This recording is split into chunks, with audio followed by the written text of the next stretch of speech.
Good morning. Cost of capital നമ്മൾ കുറച്ച് സംസായി ചെയ്യണം. ഇനി ഇവിടുന്ന് അങ്ങോട്ടുള്ള സംസൊക്കെ ഞാൻ എക്സ്പ്ലെയിൻ ചെയ്യും, നിങ്ങൾ ചെയ്യുന്നുണ്ടാവും പ്രോബ്ലം. അപ്പോൾ പ്രോബ്ലം അത്ര ക്ലിയർ ആവില്ല, ക്വസ്റ്റ്യൻ എന്നുള്ളൊരു കൺസേൺ ഉണ്ട് നിങ്ങൾക്കെന്ന് എനിക്കറിയാം. അപ്പോൾ ക്വസ്റ്റ്യൻ വായിക്കുന്ന സമയത്ത് ഞാൻ ആ പ്രോബ്ലം ഹൈലൈറ്റ് ചെയ്ത് കാണിച്ചു തരാം. അപ്പോൾ ആ സമയത്ത് നിങ്ങൾ എഴുതിയെടുത്താൽ മതി. ഒന്നുകിൽ പോസ് ചെയ്തിട്ട് എഴുതിയെടുക്കുക, അതെങ്ങനെ വേണമെങ്കിൽ നിങ്ങൾക്ക് ചെയ്യാമല്ലോ. എന്നിട്ട് പിന്നെ ഞാൻ തിരിച്ച് എക്സ്പ്ലനേഷനിലേക്ക് വരാം. ഓക്കെ, അതാവും കുറച്ചും കൂടി നല്ലത്. So let us discuss the problem. ആദ്യത്തെ പ്രോബ്ലം എനിക്ക് തോന്നുന്നു സിമിലർ സം നമ്മൾ ചെയ്തിട്ടുണ്ട്, അതുകൊണ്ട് എൻ്റെ ഒരു എക്സ്പ്ലനേഷൻ വേണ്ടി വരില്ല നിങ്ങൾക്ക് ചെയ്യാൻ. But will see to it. ഇതൊരു എക്സസൈസിൻ്റെ അവസ്ഥയായതുകൊണ്ടേ എന്തായാലും നമുക്ക് പ്രോബ്ലം ചെയ്യാം. ക്വസ്റ്റ്യൻ നോക്കിക്കോളൂ കേട്ടോ.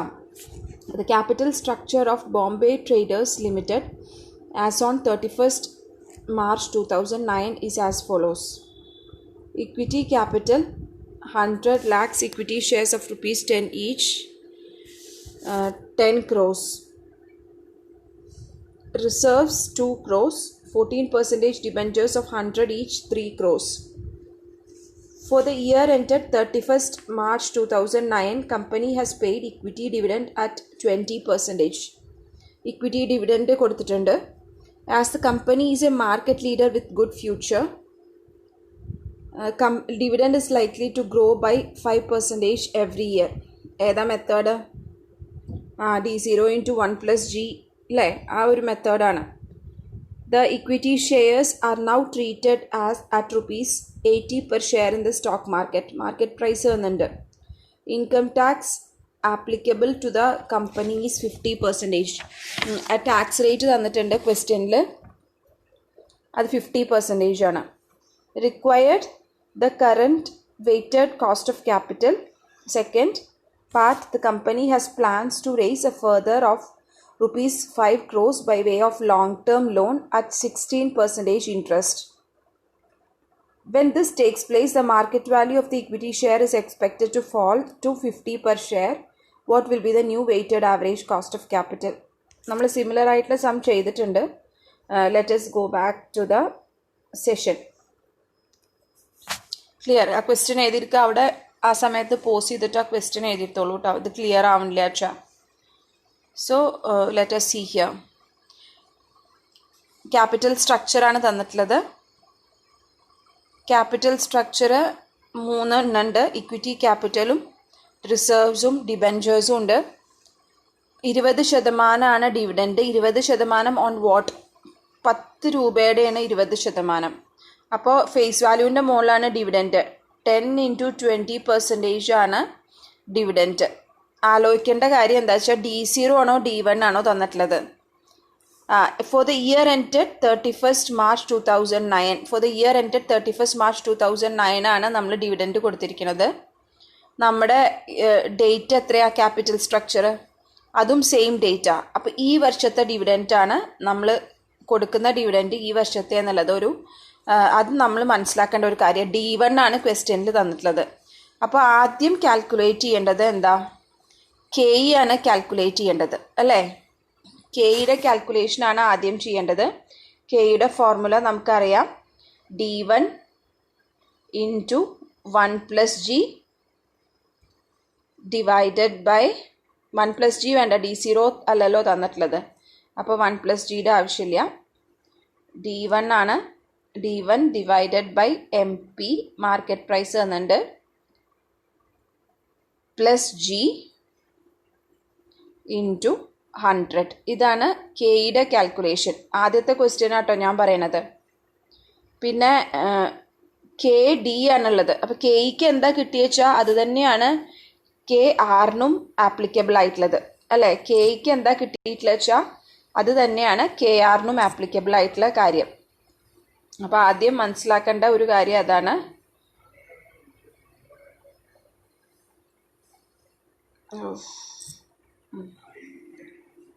സോറി, കെയ്ക്ക് എന്താ കിട്ടിയിട്ടില്ല വെച്ചോ അത് തന്നെയാണ് KRൻ്റെയും ആപ്ലിക്കബിൾ ആയിട്ടുള്ള കാര്യം. അപ്പോൾ KRന് വേറെ കാൽക്കുലേഷൻ്റെ ആവശ്യമില്ല.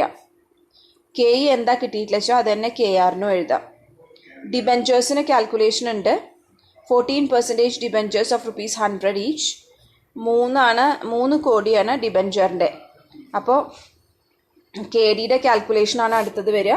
കെ ഡിയുടെ കാൽക്കുലേഷൻ I into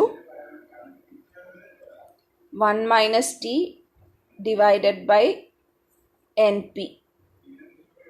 NP എന്ന് പറഞ്ഞാൽ പി എൻ എ ആണ്. 14% ആണ്. കെ ഡി 7% ആവും. ഇനി നിങ്ങൾക്ക് weighted average cost of capital calculate ചെയ്യാൻ ബുദ്ധിമുട്ടുണ്ടോ? മാർക്കറ്റ് വാല്യൂ ഒന്നും വേണ്ട, നമുക്ക് നോർമൽ വെയ്റ്റ്സ് വെച്ചിട്ട് തന്നെ ചെയ്യാം. പക്ഷേ അടുത്ത പാർട്ട് നോക്കൂ. അപ്പോൾ ആദ്യത്തെ weighted average cost of capital ഇങ്ങനെ കാൽക്കുലേറ്റ് ചെയ്യുക. സിമിലർ സം നമ്മൾ ചെയ്തിട്ടുണ്ട്. രണ്ടാമത്തെ weighted average cost of capital calculate ചെയ്യുമ്പോൾ വീണ്ടും ഒരു 5 കോടി ലോൺ എടുത്ത ഒരു പ്രോബ്ലം ചെയ്തത് ഓർമ്മ ഉണ്ടോ? അത് വിത്ത് അറ്റ് 16% റേറ്റ് ഓഫ് ഇൻട്രസ്റ്റ്. അപ്പോൾ ഒരു പുതിയ ലോണും കൂടി ഇതിൻ്റെ അടിയിൽ താഴെ വരും. വെൻ ദിസ് ടേക്സ് പ്ലേസ്, അത് നടക്കുമ്പോൾ എന്താ ഉണ്ടാവുക? Market value of the equity share. അപ്പോൾ ഇക്വിറ്റി കെ ഇ ആദ്യം കാൽക്കുലേറ്റ് ചെയ്യണം. അപ്പോൾ വീണ്ടും കെ ഇയുടെ കാൽക്കുലേഷൻ, മാർക്കറ്റ് വാല്യൂവിന് മാറ്റം വരികയാണ് അല്ലെ? വേറെ ഒന്നിനും ഗ്രോത്ത് റേറ്റിനൊന്നും മാറ്റമില്ല, മാർക്കറ്റ് വാല്യൂവിന് മാത്രം മാറ്റം വരും. വീണ്ടും പ്രോബ്ലം ചെയ്യണം. Same formula.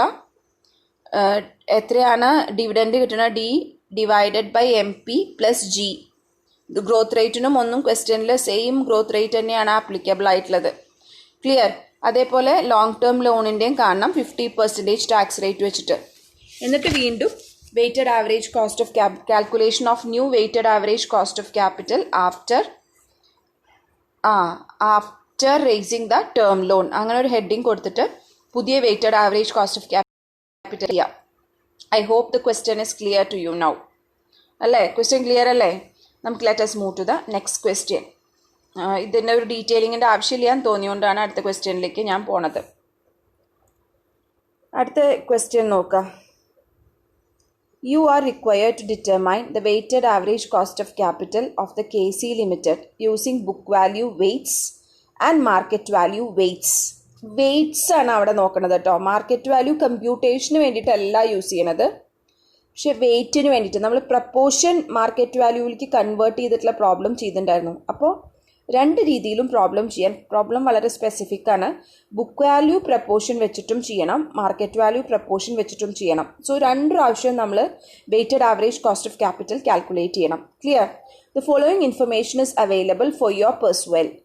The KC limited's present book value capital structure is, ഇപ്പോഴത്തെ ബുക്ക് വാല്യൂ ആണ് കൊടുത്തിരിക്കുന്നത്.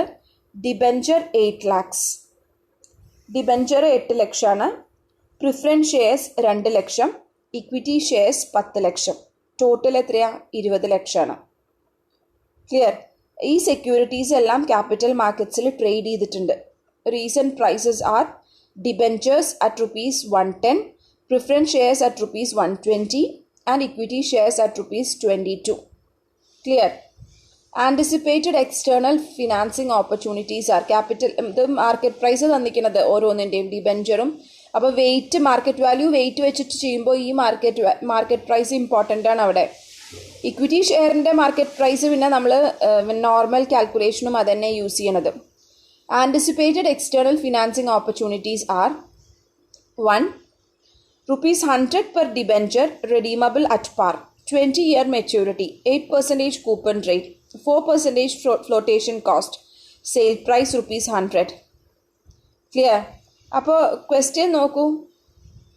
റെഡീമബിൾ ഡിബെഞ്ചേഴ്സ് ആണ്. ഇതുവരെ നമ്മൾ ചെയ്തിട്ടില്ല. I into 1 - T plus RV minus NP divided by N whole divided by RV plus NP by 2. Formula അതാണ്. അപ്പോൾ ആ ഒരു രീതിയിൽ നമ്മൾ ഇതുവരെ ഫുൾ ഫ്ലെഡ്ജ്ഡ് ആയിട്ടുള്ള പ്രോബ്ലത്തിൽ റെഡീമബിൾ വന്നിട്ടില്ല. ഇതുപോലെ താഴെ തന്നെ പ്രിഫറൻസ് ഷെയർ ക്യാപിറ്റൽ നോക്കൂ, അതും റെഡീമബിളാണ്.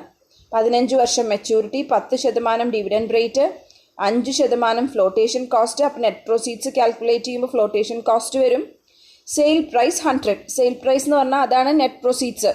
റെഡീമബിൾ അറ്റ് പാർ ആണ്. റിഡംഷൻ വാല്യൂ 100 രൂപയ്ക്ക് തന്നെയാണ്. സെയിൽ പ്രൈസ് അതിനേക്കാളും കുറച്ച്, അതായത് net proceeds will be less, redeemable value will be high. അതാണ് അതിൻ്റെ അർത്ഥം. Equity share ₹2 per share, flotation cost, sale price 22 രൂപയാണ് സെല്ലിംഗ് പ്രൈസ്. അതായത് നെറ്റ് പ്രോസീഡ്സ് 22 22 2 മൈനസ് ചെയ്യണം. മാർക്കറ്റ് പ്രൈസും 22 തന്നെയാണ്. അപ്പോൾ അതുകൊണ്ട് അത് കൺഫ്യൂഷൻ വേണ്ട. പക്ഷേ ഫ്ലോട്ടേഷൻ കോസ്റ്റ് തന്നിട്ടുള്ളതുകൊണ്ട് ഫ്ലോട്ടേഷൻ കോസ്റ്റ് മൈനസ് ചെയ്യണം. In addition, the dividend expected on equity share at the end of rupees 2 per share. 2 രൂപയാണ് ഡിവിഡൻഡ് എക്സ്പെക്ട് ചെയ്യണത് ഈ വർഷത്തെ അവസാനം. The anticipated growth rate in dividend is 5%, and the company has a practice of paying all its earnings in the form of dividend. The corporate tax rate is 50%. പക്ക clear ആണ്. ആദ്യം എന്താ ചെയ്യേണ്ടത് വെച്ചാൽ KD കാൽക്കുലേറ്റ് ചെയ്യുക. Formula മറന്നു പോകരുത്. റെഡീമബിളിൻ്റെ formula വെച്ചിട്ട് KD കാൽക്കുലേറ്റ് ചെയ്യുക. പിന്നെ കോസ്റ്റ് ഓഫ് പ്രിഫറൻസ് കാൽക്കുലേറ്റ് ചെയ്യുക, KP കാൽക്കുലേറ്റ് ചെയ്യുക. സെയിം റെഡീമബിൾ ഫോർമുല വെച്ചിട്ട് കാൽക്കുലേറ്റ് ചെയ്യുക. പിന്നെ KE കാൽക്കുലേറ്റ് ചെയ്യുമ്പോൾ മാത്രം ശ്രദ്ധിക്കണം, D1 ഡിവൈഡഡ് ബൈ NP ആണ്. അല്ലെങ്കിൽ മാർക്കറ്റ് പ്രൈസ് ആയാലും മതി. MP minus flotation cost plus G into 100. Formula specific ആയിട്ട് മനസ്സിലാക്കുക. പിന്നെ അത് മൂന്നും കഴിഞ്ഞ് കഴിഞ്ഞാൽ നമ്മൾ വാല്യൂ എഴുതുക. ഒരു ആദ്യത്തെ ടേബിൾ എഴുതുക. ബുക്ക് വാല്യൂ വെയിറ്റ് വെച്ചിട്ട് കാൽക്കുലേറ്റ് ചെയ്യുക. പിന്നെ മാർക്കറ്റ് വാല്യൂ വെയിറ്റ് വെച്ചിട്ടും പ്രോബ്ലം കാൽക്കുലേറ്റ് ചെയ്യുക. Is it clear for you? So let us be back to the class. അപ്പോൾ നമുക്ക് നോക്കുക നമ്മളെങ്ങനെ പ്രോബ്ലം ചെയ്യുക എന്നുള്ളത്. ഇപ്പോൾ മെത്തേഡൊന്നും ഞാൻ സ്പെസിഫിക് ആയിട്ട് നിങ്ങൾക്ക് പറഞ്ഞു തരുന്നത്. പക്ഷേ പിന്നെ എങ്ങനെയാണ് ഇത് കാൽക്കുലേറ്റ് ചെയ്യുക എന്നുള്ളതാണ് ക്ലിയർ ആക്കുന്നത്. ഓക്കെ, അപ്പോൾ കെയുടെ കാൽക്കുലേഷനിൽ കൺഫ്യൂഷൻ വേണ്ടെന്ന് ഞാൻ പറഞ്ഞിട്ടുണ്ടായിരുന്നു. ആദ്യം തന്നെ കെയുടെ കാൽക്കുലേഷൻ നോക്കാം. KE is equal to D1 divided by NP plus G. NP ആണ് ഇൻറ്റു 100 അല്ലേ? അപ്പോൾ തന്നെ നമുക്കറിയാം 2 ആണ് ഡിവിഡൻറ്റ്. D1 ഡിവൈഡഡ് NP എത്ര? 22 ആണ് സെയിൽ പ്രൈസ്. അതിൽ നിന്ന് ഫ്ലോട്ടേഷൻ കോസ്റ്റ് 2 രൂപ മൈനസ് ചെയ്യണം.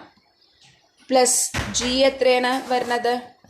0.05 5% ആണ് ഗ്രോത്ത് റേറ്റ്. ഇൻറ്റു 100 ചെയ്താൽ മതി.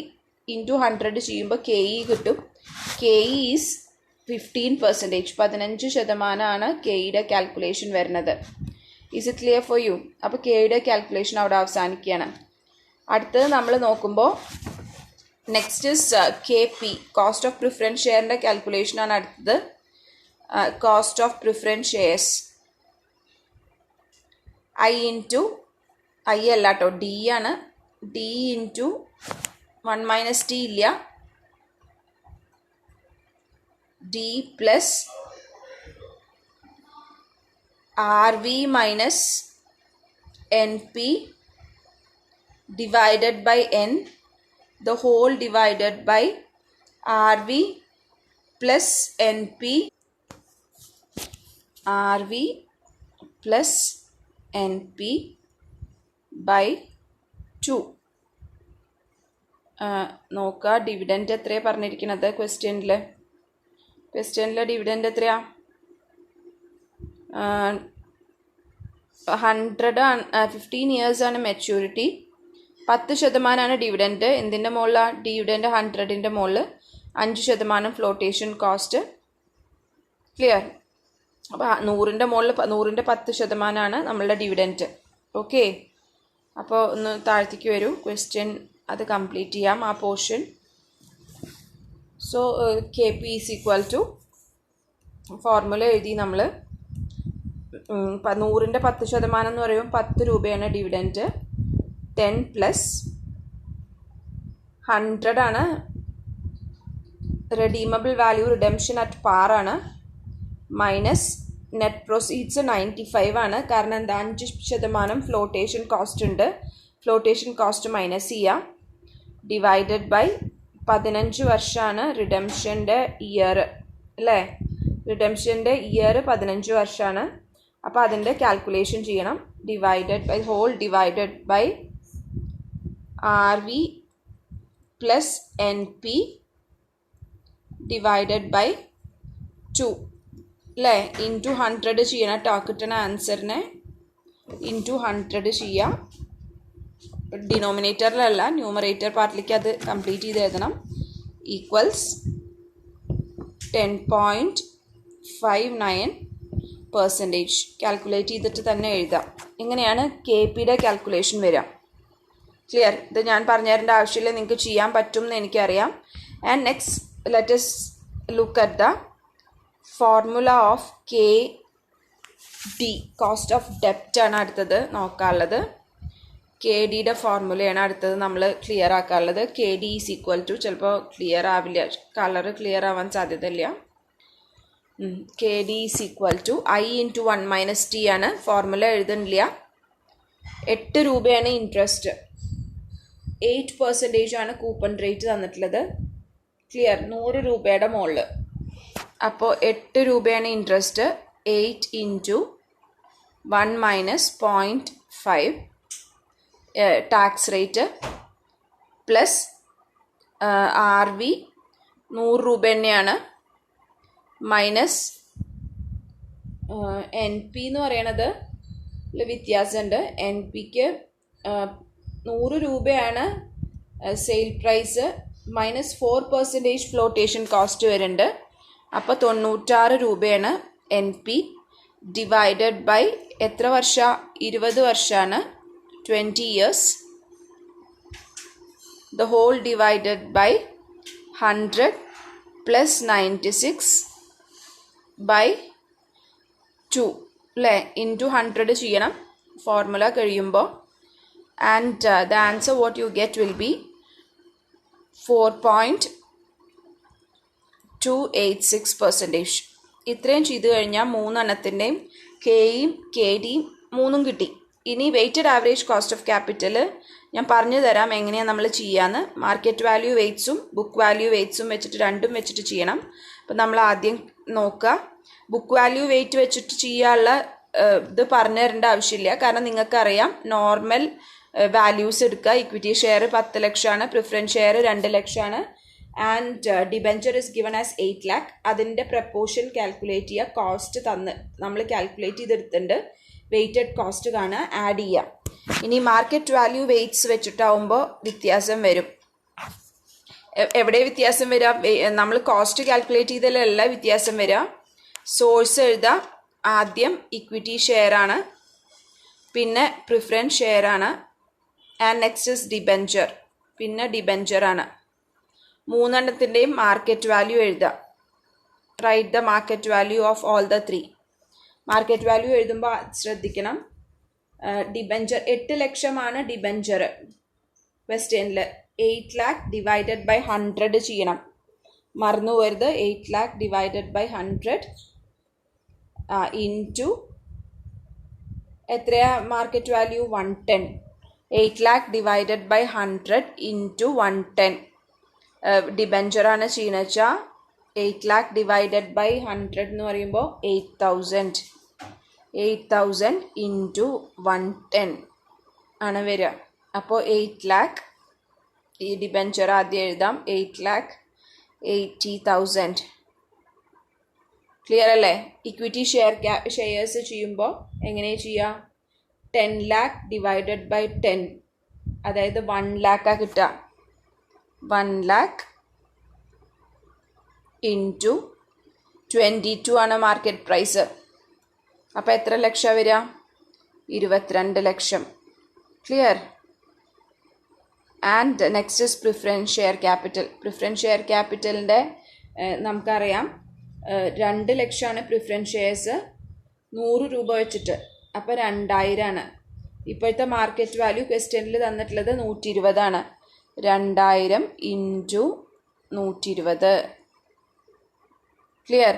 അപ്പോൾ 2,40,000.